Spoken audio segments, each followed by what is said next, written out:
If you think you are too smart to join a cult, you are exactly the kind of person a cult leader is looking for.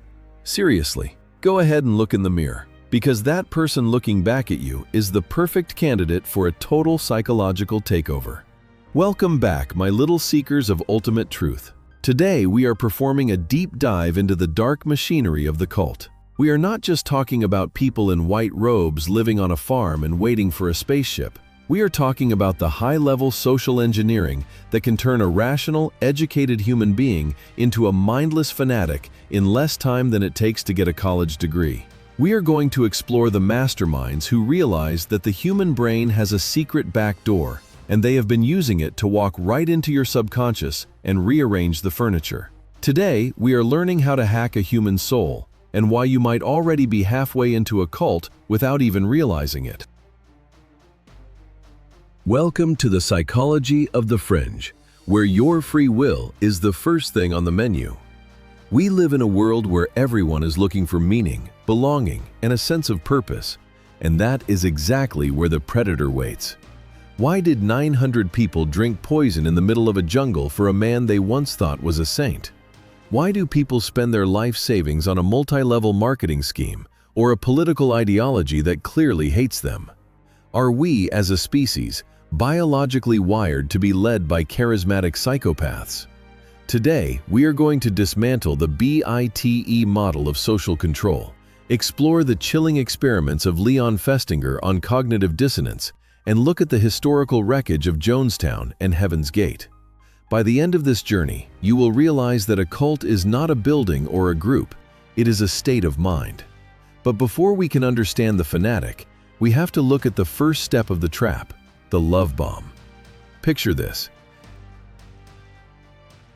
You are having a rough year. Maybe you lost your job, your relationship just crumbled, or you are just feeling that deep, hollow ache of being alone in a crowded world. Then you meet someone. They are charming, they are warm, and they seem to think you are the most incredible person they have ever met. They introduce you to their friends, and suddenly, you are surrounded by a community that treats you like a rock star. This is phase 1, the love bombing. It is a massive, coordinated hit of dopamine and oxytocin designed to shut down your critical thinking. In this state, your brain does not see a manipulator, it sees a savior. You feel a sense of belonging so intense that you are willing to ignore the small, nagging voice in the back of your head that says something is not right. This is the honeymoon period of the cult, and it is the most effective psychological bait ever devised. But once you are hooked on the feeling of being loved, the price of admission starts to go up. John Calhoun showed us in his Mouse Utopia that a lack of social roles leads to social death, and cult leaders are experts at filling that void. They do not look for the crazy or the weak. They look for the idealistic and the lonely.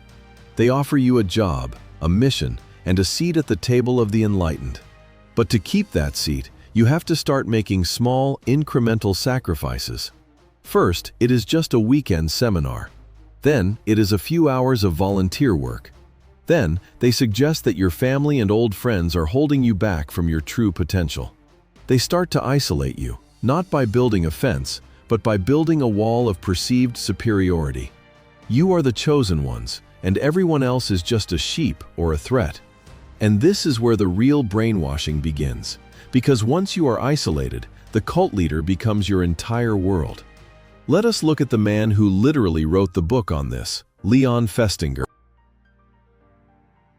In 1954, he infiltrated a small cult that believed the world was going to end in a massive flood on December 21st. The leader, a woman named Dorothy Martin, claimed she was receiving messages from aliens. Her followers gave up their jobs, their homes, and their savings to wait for a flying saucer that was supposed to rescue them at midnight. Now, a normal person would think that when midnight passed and no flood came, the followers would walk away and realize they had been scammed. But Festinger witnessed something much more bizarre. Instead of leaving, the followers became even more devoted. They started calling newspapers and proselytizing with a new, frantic energy. This is the birth of the concept of cognitive dissonance. When your deepest beliefs are challenged by undeniable reality, It is too painful to admit you were wrong. So instead, you double down. You invent a new reason why the prophecy failed, and you fight even harder to convince others, just so you can convince yourself. This is the psychological engine of the fanatic. The more you sacrifice for a cause, the harder it is to walk away. Because walking away means admitting that your sacrifice was for nothing. Cult leaders know this, and they will force you to make sacrifices that are increasingly extreme. They will have you cut ties with your parents, give away your money, and even commit acts that go against your own moral code. Every time you do something for the group that makes you feel uncomfortable, your brain performs a psychological gymnastic move to justify it. You tell yourself that the leader knows best, or that this is just a test of your faith. You are now in a self-reinforcing loop of delusion, where every piece of contradictory evidence only makes you more certain that you are on the right path. You have lost the ability to distinguish between your own thoughts and the scripts you have been fed. How do you take a normal human being and turn them into someone who will die for a lie? It is all about the B.I.T.E model, which stands for Behavior, Information, Thought, and Emotion Control. This is the 4 pillars of social engineering. Behavior control means the group dictates what you eat, when you sleep, and how you dress. By controlling your physical routine, they break your individuality. Information control means they decide what you read and who you talk to. They flood you with their own propaganda and tell you that any outside news is a lie or a trap. Thought control means they use loaded language and thought-terminating cliches to stop you from questioning anything. If you have a doubt, they tell you it is just your ego or a spiritual attack. And finally, emotion control means they keep you in a state of constant guilt and fear. You are either high on the love of the group or terrified of being cast out into the dark. Think about the story of Jim Jones and the People's Temple. It did not start as a death cult in the jungle. It started in Indianapolis as a racial integration movement in the 1950s. Jones was a champion of the poor and the marginalized. He built soup kitchens and fought for civil rights. People joined because they wanted to change the world. They were good people with good intentions. But Jones was a master of the slow creep. He moved them to California, then to Guyana, further and further from anyone who could challenge his authority. He started to record his own sermons and play them over loudspeakers 24 hours a day. He controlled their sleep, their food, and their relationships. He became their father, their God, and their only source of truth. By the time he ordered them to drink the cyanide-laced punch in 1978, they were so psychologically broken that they saw death as the only act of loyalty left. They did not die for a man. They died because they had no self left to save. To understand how a human mind can be completely rewritten, we have to look at the work of Robert Jay Lifton. He was a psychiatrist who studied the survivors of Chinese brainwashing camps in the 1950s, and he identified 8 specific criteria that are used to break a person down and rebuild them as a fanatic. The first and most powerful is milieu control. This is the absolute regulation of everything you see, hear, and experience. In a cult, the leader becomes the editor of your reality. They decide which information is allowed in and which is filtered out. They create a closed loop where the only voice you hear is theirs, and the only truth you know is the one they provide. It is like being trapped in a room with only one window, and the leader is the one who decides what is painted on the glass. When you control a person's environment, you eventually control their soul. The second criterion is mystical manipulation. This is where the leader claims to have a higher purpose or a divine connection that justifies their every action. They create a series of coincidences and staged events to make you believe that they are part of a grand, cosmic plan. If something good happens, it is because of the leader. If something bad happens, it is because you did not have enough faith. This creates a state of permanent childhood where you are constantly looking to the leader for permission and guidance. You stop trusting your own instincts because you have been told that your instincts are flawed or sinful. You are now a biological puppet, and the leader is the one pulling the strings of your reality. Have you ever felt like you were part of something so big and so important that the normal rules of morality did not apply anymore? That is the mystical manipulation at work, and it is a one-way street to the abyss.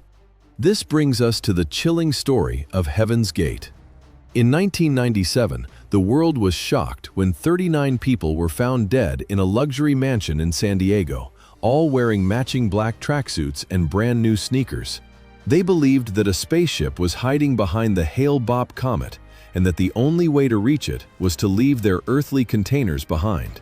The leaders, Marshall Applewhite and Bonnie Nettles, were not your typical fire and brimstone preachers. They used science fiction and New Age philosophy to hack the minds of people who were looking for a higher level of existence. They were the ultimate beautiful ones of the cult world, obsessed with a sterile, emotionless perfection. They practiced total control over their bodies, even going as far as to undergo voluntary castration to remove the friction of human desire. They wanted to become genderless, biological machines, ready for the next level of evolution. Applewhite was a master of what Lifton called the demand for purity. He created an environment where every single thought and action was scrutinized for its level of devotion to the cause. He used the concept of the loaded language, which is another of Lifton's criteria. He invented new words and redefined old ones to create a secret code that only the group understood. By changing the way people spoke, he changed the way they thought. You were not a human, you were an out-of-body traveler. You were not dying, you were graduating. This loaded language acts like a psychological cage, making it impossible to communicate with the outside world. How can you explain your life to your parents when you no longer speak the same language? The wall is now complete, and you are trapped in a linguistic prison of your own making. But why did these people, many of whom were highly intelligent and tech-savvy, follow a man who looked like he had just stepped out of a bad 1970s movie? It is because of the sunk cost fallacy. Once you have given up your career, your family, and even your physical identity for a cause, the psychological cost of admitting you were wrong is higher than the cost of staying. To leave Heaven's Gate meant admitting that you were not an elite space traveler, but a victim of a lonely old man. For many, that realization was more terrifying than death itself, so they doubled down. They looked at the comet and saw a savior because the alternative was a void that they were no longer equipped to handle. They had experienced the first death, the death of the self, years before they ever picked up the poison. This is the dark side of our need for belonging. We are social animals, as Calhoun showed us, and we will do almost anything to avoid the pain of isolation. Cult leaders exploit this biological vulnerability by creating a world where the only social role that matters is being a follower. They remove the friction of individual choice and replace it with the smooth, sterile comfort of the group mind. But this comfort comes at a price. You lose your ability to reason, your ability to empathize with outsiders, and eventually, your ability to survive as an individual. You become a cell in a larger, parasitic organism that only exists to feed the ego of the leader. The beautiful ones in the mouse utopia groomed themselves into extinction, and the followers of Applewhite groomed themselves into a track-suited grave. The biodigital mirror is showing us a new version of this today in the world of multi-level marketing and high-pressure business coaching. Have you ever been to one of those seminars where everyone is screaming and cheering, and the leader is telling you that you can have everything you ever wanted if you just follow their proven system? They use the same love bombing, the same loaded language, and the same milieu control as the most dangerous cults in history. They tell you that your friends and family who doubt the system are just small-minded or jealous. They isolate you financially and emotionally until the only community you have left is the one that is draining your bank account. It is a cult light for the modern era, a way to hack the human soul for profit instead of prophecy. But the psychological damage is just as real, and the cage is just as hard to break. So, how do you kill a ghost? How do you take a person who has been stripped of their identity and turned into a biological hard drive for someone else's nonsense and reboot them? This is where we meet the deprogrammers. In the 1970s and 80s, as cults like the Unification Church and the Hare Krishnas were blooming like toxic mushrooms across the United States, a new profession was born out of desperation. Parents who had lost their children to the smile of a charismatic leader would hire men to snatch their kids off the street, lock them in a hotel room for 3 days, and literally try to talk the cult out of them.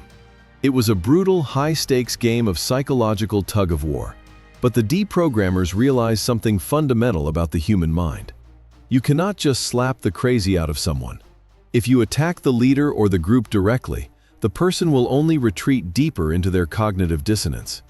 You have to find the tiny, flickering spark of the original person that is still buried under the layers of indoctrination and blow on it until it becomes a fire. The key to breaking a cult's hold is to help the person realize that the leader's sacred science is actually just a collection of cheap magic tricks. Lifton called this the doctrine over person principle. In a cult, the doctrine is always more important than the individual experience.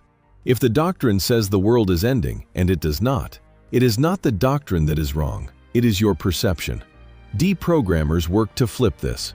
They ask questions that force the person to look at the gaps between the promise and the reality. They use the group's own logic to show how it contradicts itself. It is a slow, agonizing process of reawakening the critical thinking muscles that have been allowed to atrophy in the name of spiritual peace.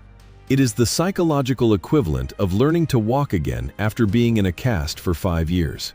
It hurts, it is terrifying, and it requires a level of humility that most people would rather die than face.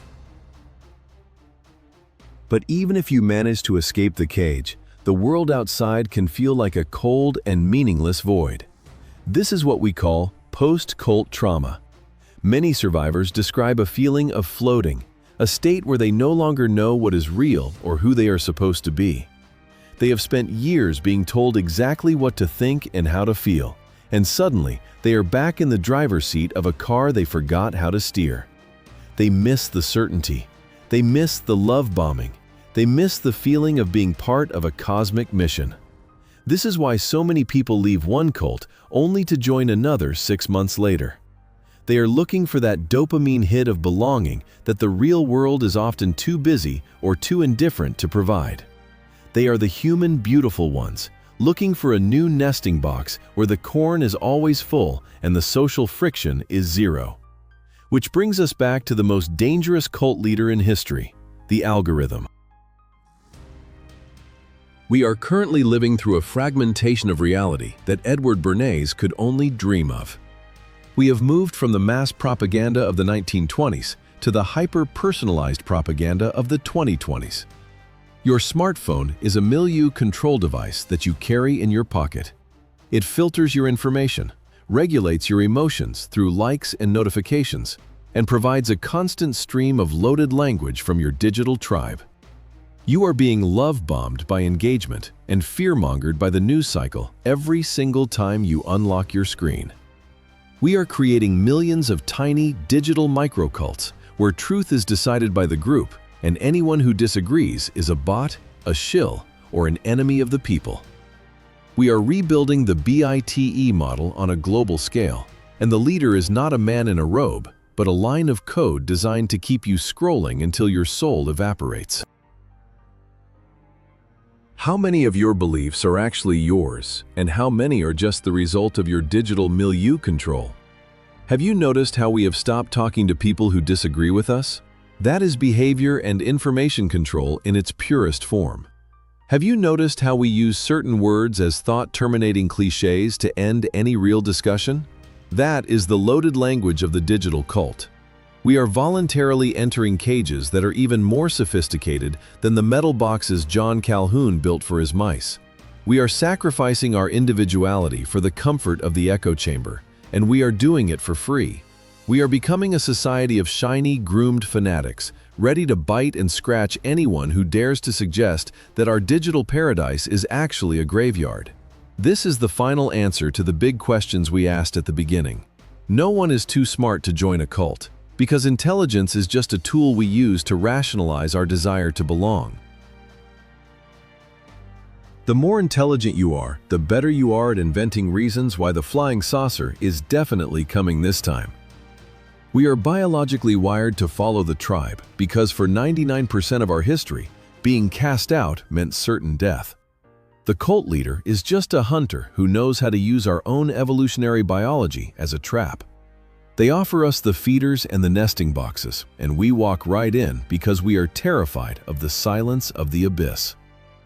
We are trade-off animals. We will trade our freedom for certainty and our souls for a sense of purpose. But the struggle is the only thing that keeps us human. The friction of disagreeing with others, the stress of being wrong, and the pain of making our own choices are the very things that prevent our spirit from experiencing the second death. A cult is a world without friction, a place where all the questions have already been answered and all the social roles are fixed. It is a behavioral sink with better lighting. If you want to stay free, you have to embrace the messiness of reality. You have to seek out information that makes you uncomfortable. You have to talk to the people you have been told to hate. You have to refuse the love bombing and the loaded language and choose the difficult path of the individual. The story of the human species is the story of the battle for the human mind.